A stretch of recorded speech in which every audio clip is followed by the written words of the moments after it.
নহয় আমি এইটোৱে ভাবো এতিয়া আৰু আমাৰ UPPL দল আৰু BPFৰ মাজত মানে তেনেকুৱা কণ্টেষ্ট যাতে আমাৰ এৰিয়াত নহ'ব এইটো আমি দৃঢ় বিশ্বাস আমাৰ BPFে ইয়াৰ পৰা বিপুল ভোটেৰে আগুৱাই যাব বুলি আমি সংকল্পবদ্ধ।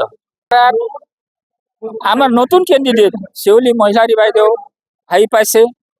আজিলৈকে সৰলপাৰাৰ ইতিহাসে ক'ব লাগিব আমাৰ প্ৰমীলা ৰাণী বাইদেউ আছিল আমাৰ কেণ্ডিডেট হিচাপে 5 বাৰমান সি MLA হৈ তাৰপিছত অসমৰ মিনিষ্টাৰলৈকে গৈ পালে বাইদেউকো আমি ধন্যবাদ যাচিলোঁ সৰলপাৰা গাঁৱৰ হৈ। তাৰপিছত আজিৰ দিনত আমাৰ নতুন কেণ্ডিডেট আমি ভালকে পালোঁ আমাৰ শিউলি মহিলাৰী বাইদেউ। আমি BPF হিচাপে আমাৰ কেণ্ডিডেট শিউলি মহিলাৰীক বহুমতেৰে আমি ইয়াৰ পৰা ভোট জিকাই পঠাম বুলি আমি দৃঢ় বিশ্বাস।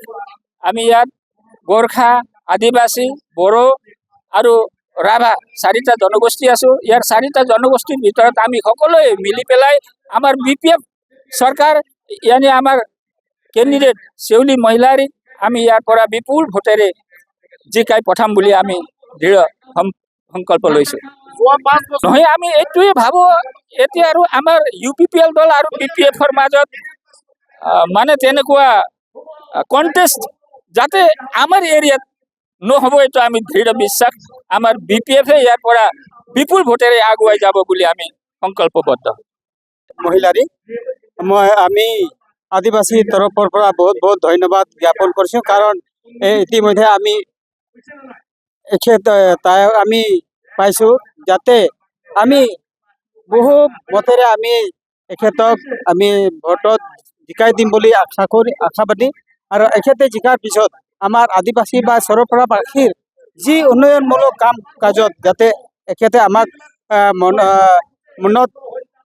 মনত কৰে আৰু আমাৰ দুখ বেদনা ইত্যাদি এখেতে আমাক চাই দিব বুলি আমি আশাবাদী।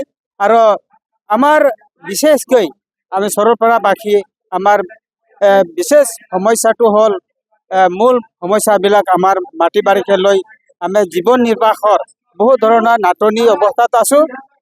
এইখিনি যাতে আমাক জিকাৰ পিছত এইখিনি যাতে পূৰণ কৰে এখেতে এয়ে আমি কামনা কৰিছোঁ। আৰু যোৱা 5 বছৰত যিটো UPL চৰকাৰ বা আমাৰ লৰেন্স চিলাৰী MLA আমলত আমি একোই লাভ বা উন্নয়নমূলক এনে কোনো অনুসন্ধান কৰিব পৰা নাই যাতে এইবেলি আমি এই আমাৰ হাগ্ৰাম মহিলাৰীৰ যি ভোটদানত বা জিকাৰ পিছত এখেতে আমাৰ হকে ভাল কাম কৰিব বুলি আমাক আশাবাদী। ধন্যবাদ।